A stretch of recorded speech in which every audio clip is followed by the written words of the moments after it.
Bonjour Julien, bonjour à toutes, bonjour à tous. Je suis très heureuse de t'accueillir aujourd'hui sur cette interview Focus Challenge, à distance bien évidemment. Alors l'intention de ce projet, c'est quoi? C'est de partager les expériences des chefs d'entreprise, de diffuser de l'énergie positive, d'être dans l'enthousiasme et pourquoi pas de trouver des nouvelles idées. Je vais me présenter rapidement. Je suis Hélène Aubineau, co-dirigeante de l'entreprise Croissance HD. Nous accompagnons les entreprises en situation de changement via des formations, du conseil, des conférences ou du pilotage de projets. On positionne l'humain au centre de la transformation et on agit sur le être mieux et le faire mieux. Voilà pour une présentation. Est-ce que tu es prêt? Bonjour Hélène, oui, je suis prêt. Alors, est-ce que tu peux nous dire qui tu es et ce que tu fais? Alors, je m'appelle Julien, j'ai 46 ans, je suis un entrepreneur. Voilà, que vous dire d'autre? Je suis quelqu'un de simple, hein, qui est à l'écoute des gens. Et j'ai monté il y a maintenant 10 ans une entreprise qui s'appelle La Station, qui fait du prêt-à-porter homme dans le centre-ville de Nantes, euh, sur une mode plutôt casual. Et c'est une entreprise qui est en plein développement. Voilà. Je vous recommande d'ailleurs la boutique. Est-ce que Oui. tu peux nous dire quelle est la raison d'être de ton entreprise?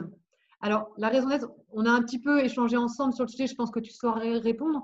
Pour ceux qui ne maîtrisent pas totalement cette notion, la raison d'être d'une entreprise, c'est sa mission, ce à quoi elle contribue et qu'est-ce qui donne du sens à son activité en fait. Voilà, est-ce que tu peux donc nous dire la raison d'être de ton activité? Alors, la raison d'être, je vais faire un petit récap parce qu'en fait, c'est vrai que sur l'industrie textile, la raison d'être, c'est des fois un petit peu compliqué de la mesurer. Moi, je suis issu d'une famille de commerçants. Mes parents avaient des boutiques de vêtements prêt-à-porter sur Nantes depuis début des années 80, ce qu'on appelait à l'époque des jeaners, et qui recherchaient avant tout donc la mode, c'est sûr, mais surtout un système de production, des prix assez bas, donc ils sont partis fabriquer en Chine et tutti quanti. Voilà. Et moi, quand j'ai ouvert ma boutique en 2010, j'avais plus envie de ça, j'avais plus envie d'avoir cet esprit fast shopping, jeaner, j'avais envie d'autre chose. Trouver des marques qu'on ne trouvait pas sur Nantes, dans un esprit assez casual, euh, et donc de développer ce qu'on appelle le fair trade. Le fair trade, c'est quoi? C'est un respect des normes environnementales, pardon, mais aussi un respect de l'humain dans les usines, ne pas faire travailler les enfants, par exemple.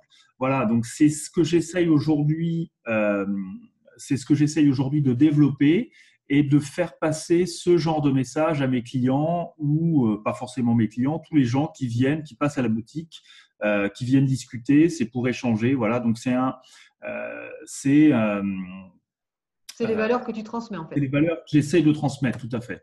Ok. Et, Voilà. euh, Aujourd'hui, quel est l'impact du Covid-19 sur ton entreprise?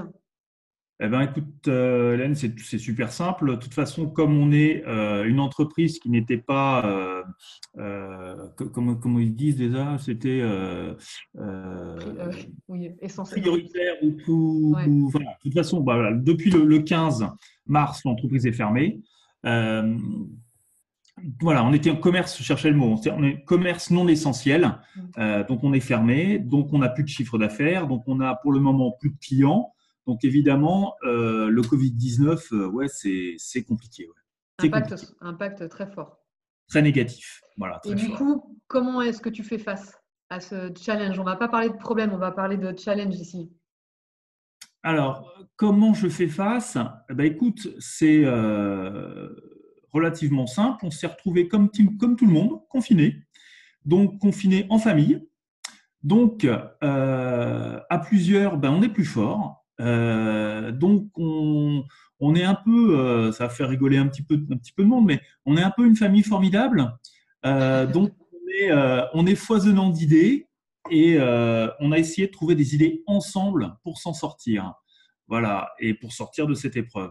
Euh, donc, Muriel, ma femme, a eu une première idée 2 jours après le début du cloisonnement, du confinement, pardon, qui est aussi un cloisonnement, faire, de faire une vidéo sur comment rester au contact des clients, donc comment on pouvait, sur les clients nantais, faire des livraisons. Donc, on a fait une petite vidéo avec Charlotte, notre fille. Ça nous a pris 2 heures dans le quartier, dans le respect des règles d'hygiène et de sécurité.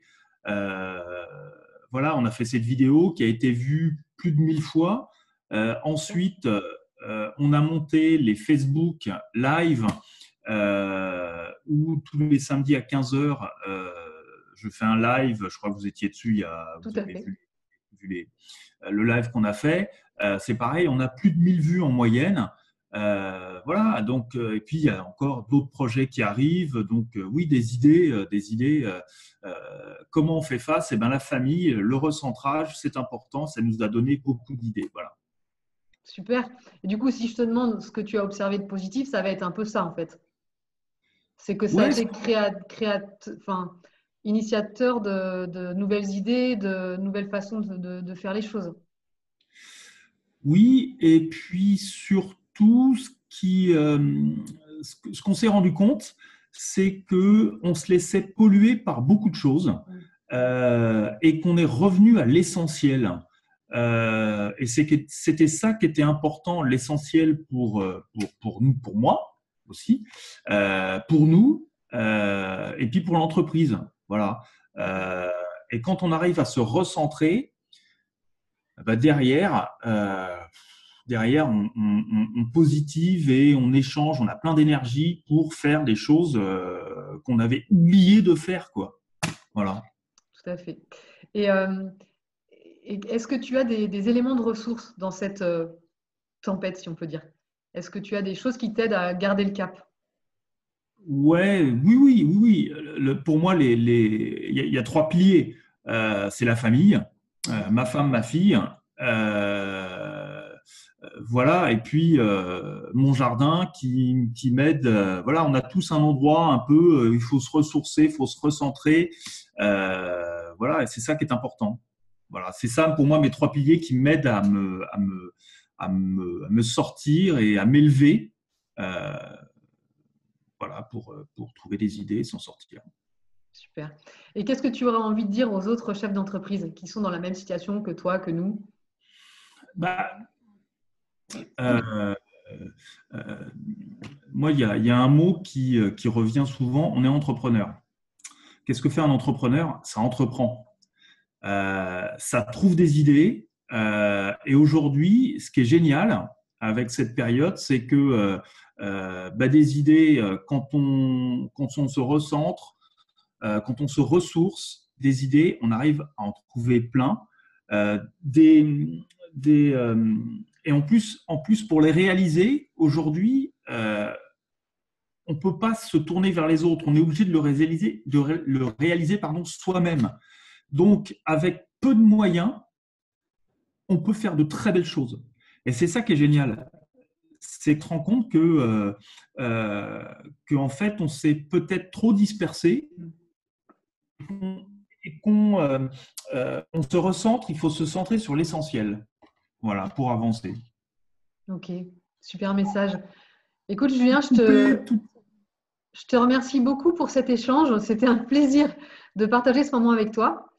Je te souhaite une bonne continuation dans cette dynamique positive. Quant à moi, je vous dis à bientôt pour une nouvelle interview de nos chefs d'entreprise positifs. À très bientôt, on reste en contact. Merci, merci Hélène. À bientôt. À bientôt.